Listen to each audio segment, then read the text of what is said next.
Alright everybody, how are we doing? Welcome to it. What we're going to be doing today is that we're going to do a quick tutorial on how to set up the rooms inside of the RimWorld Adventure mod. Like this, you can customize your own rooms, add them to existing adventures, or even customize an entirely new adventure for yourself. You can apply different types of IPs from your favorite mods. So let's go ahead and jump right into it. So first off, let's go ahead and discuss. Jump right into it. There we go. So first off, let's go ahead and discuss exactly what these rooms are. Whenever the dungeon generates, it uses a grid system. The rooms are defined as the sections inside of each grid. Basically, there are several different types of rooms that can spawn. 5 total. 3 of them have different orientations. That's not really that important. But the main thing we're looking at is that there are going to be different types of rooms that we're going to have to set up defs for to define how things spawn inside of them. Without it, it just spawns as an empty blank room with no way into it, so it just counts as a big thick wall. Okay, so let's go ahead and take a look. Over here you can see the actual grid sections itself drawn onto the map. So here we have 4 points, and then the room is of course defined inside. This room down here, I went ahead and blew up so you can kind of see what it's looking like. So as you can see, I can customize, I can put different shapes, different objects inside of here. This is all done using defs, so like I said, this is all fully customizable. The main example we're going to be looking at in this case is going to be this room up here. Basically what this is that once again, every room has different types that I've coded them to. I just call this a type 2 room. And this is what we're going to call a type 2 vertical, so I put a V in there. And basically what's going to happen is that you're going to have different rooms. So this right here would be a type 1 horizontal. This over here, you can see that it's a type 1 vertical. And basically there's different characteristics, such as the type 2 stretches the full length of the grid from here to here, while the type 1 stops short. Right, so these are just going to be different types of rooms that end up spawning. For example, over here, this is a type 4, and you can see that it has this type of T-shape to it. And then I also have other ones. Here you see the corner of a type, actually right here is a type 3. Where it's like this nice elbow shape to it. Anyway, so what we're going to be looking at is how to set these up. So right here, we're looking at that type 2 vertical room. And here we see the MapLotDef that we use to generate this room. So what's going to happen is, so at the top we have your standard fare for defs, in which case you need a unique def name. In this case, I included certain amount of metadata inside of it, in which case P4 is going to talk about the scale of the dungeon, type 2 is the type of room, and then V is for vertical. So that's telling me that this is a vertical-oriented room. The lot name just has to be unique to all the other lot names, so I make it the same as the def name. Technically it's used somewhere else for something else. Same thing with the lot tags. The lot tags aren't really used here, so you can just ignore that. The lot size is set specifically to the path width. That's technically what the P4 is talking about, is that it's set specifically for this path width of dungeon. What ends up happening, if you read the top of the MapLotDef thing, there's details on how to set the lot size. But since it's already here, this is why I'm doing the template. You don't have to do all the math. I've already done it. Just leave it as 10 by 20. And the idea is that this is 10 across, 20 up. Call it a day. What's going to happen is that this is going to define where my origin point is at, in which case my origin point is going to be this point right down here. Alright, and from there we're going to use this as the reference point to spawn everything else inside. And the way we're going to do that is using custom classes that we call shapes, and the shapes are going to have their own characteristics. The top part are going to define what the shape is, so the shape name tag has to be unique to all the other shapes in the list. So this is slab 1 and this is slab 2. You don't have to be that creative. The def tag is what you're going to put there. So this can either be a thing, such as a bed or a table, or a terrain, such as a floor or water, whatever. And the idea there is that the code will scan it, whatever you put in there, whatever tag you put in there, it'll scan it and it'll automatically adjust to it. The stuff that the thing is made out of is defined right underneath it, so just put the def name of the stuff. if it's not made from anything, it doesn't even look at it. If you put the wrong thing in there, then it's going to yell at you, but it's going to choose a random one. So overall, you don't have to be too crazy about it, but overall, this is going to be how you define your stuff. Terrains aren't made of stuff, so in this case, it's still at woodlog. But if you look down here at the bottom, you can see where I put my wall in at.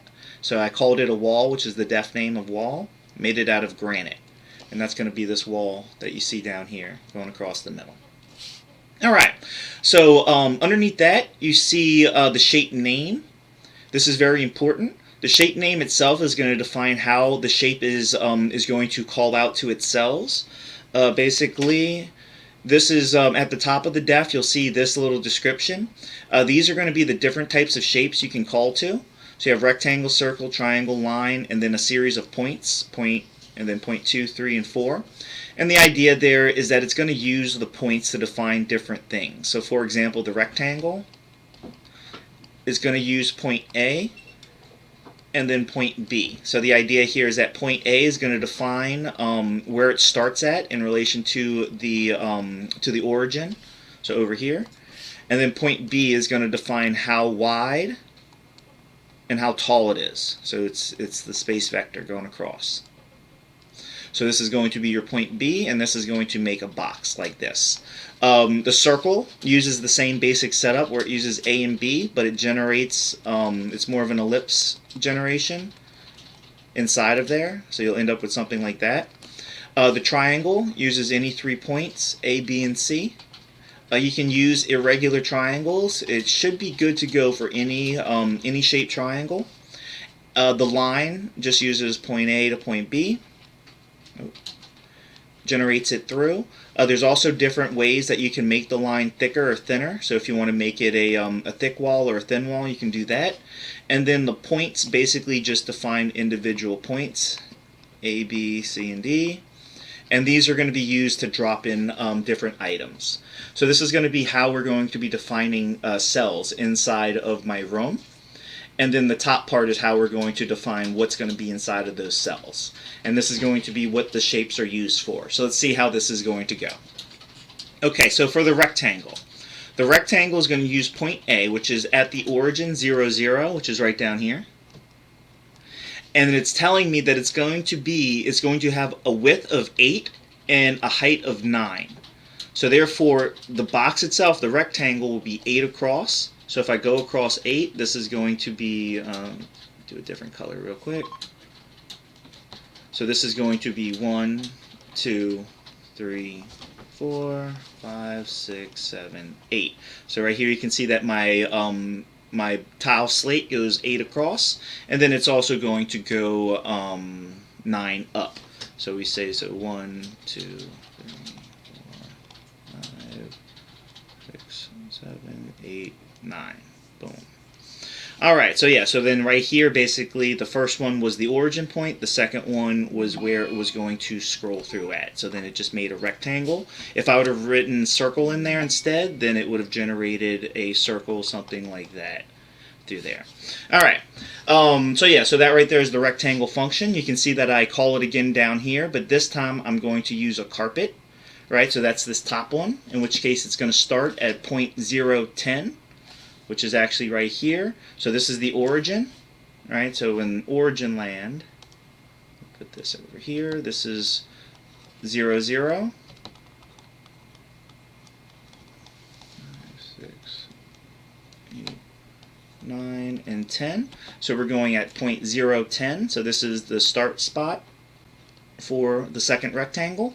And then it's going to be 8 across, which is going to bring us here, and then 8 high, which is going to bring us up here.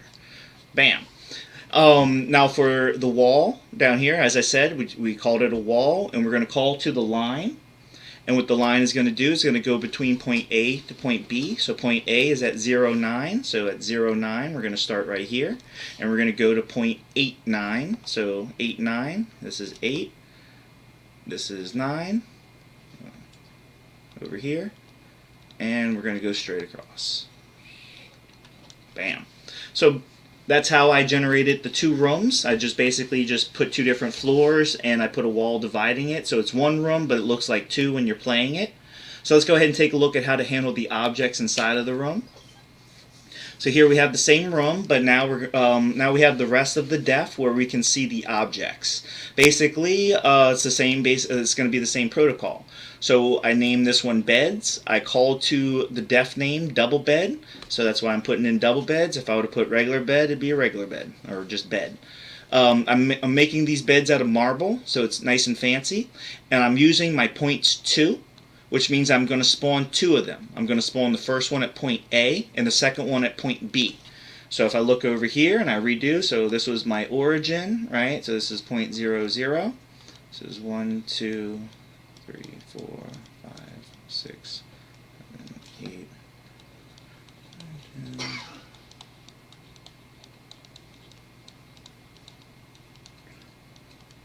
So we have this basic setup, and what we're looking at right here is that this is going to be from, the first one is going to be at point 0, 7, so 0, 7 right here, and the second one is going to be at 0, 16, so up here. Now what's going to happen though is that you can see that the beds are irregularly shaped. Same thing with a lot of these, a lot of the buildings that you're going to plop down. So you have to be very cautious of which way they're facing. And the way you're going to control the facing of the things that plop, so for example, you can see here that this chair is facing this direction, while this bed is facing this direction. With this, inside the game, they call this the rotation value. And the rotation is basically going to be equal to 0, 1, 2, or 3. And what it is that I believe, so right here, what I do is I have the second, so for point A, the Y value, the middle value is going to be the rotation. So the beds, I gave it a rotation of 1. So that's going to be facing off to the right. Right? If I gave it a rotation of 2, then it would be facing up. If I gave it a rotation of 3, it would be facing to the side. If I gave it a rotation of 4, of 0, it would be facing down. So if we look at our chairs down here, for example, so chairs, name of the tag, right? So name of the shape. What we're using is a dining chair. It's going to be made of marble. We're going to have 2 of them. First one is at 6'2", second one is at 3'12", and you can see that the facing is 3. So these are my 2 chairs, here and here. So this was my 6'2", alright, so I went 6 over, 2 up, 6'2", and this is facing to 3, over here. And then over here, this is my 3'12", and this is also facing to a 3. Alright. So yeah, so there we go. Simple vectors inside of a shape notation. So so basically we just go through and we keep doing that. For the dressers, I oriented them to a 3, so they're actually facing into the wall. Which once again, this is all decorative because inside the instance your guys are drafted or force drafted, or at least you can set them to be. Most of this stuff isn't used, so a lot of times you don't have to be that critical with if certain things make sense or if dressers are close enough to beds to get the buff and shit like that. It's mostly just for effect, for cinematic effect. All right. And so yeah, so that pretty much wraps it up. The only other thing would be the doors. So here you can see where I'm calling to my doors. I'm putting down regular doors that are made of marble. I'm going to put down 2 of them.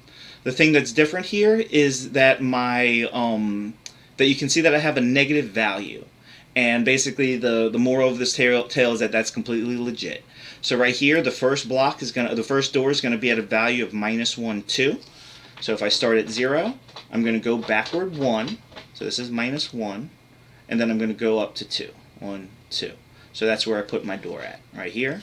The second one is going to be at 813, and that's what this is up here. Alright, and that's all there is to it. So basically, once I do this, now I can go ahead and load this into my labyrinth def. I'm going to have another video showing you how to deal with the labyrinth defs. And now, every time the labyrinth spawns, whenever it spawns a type of room like this, there's a chance that this room will be spawned into it. The idea is that, once again, like this is going to be the living, how I said that this is the living quarters.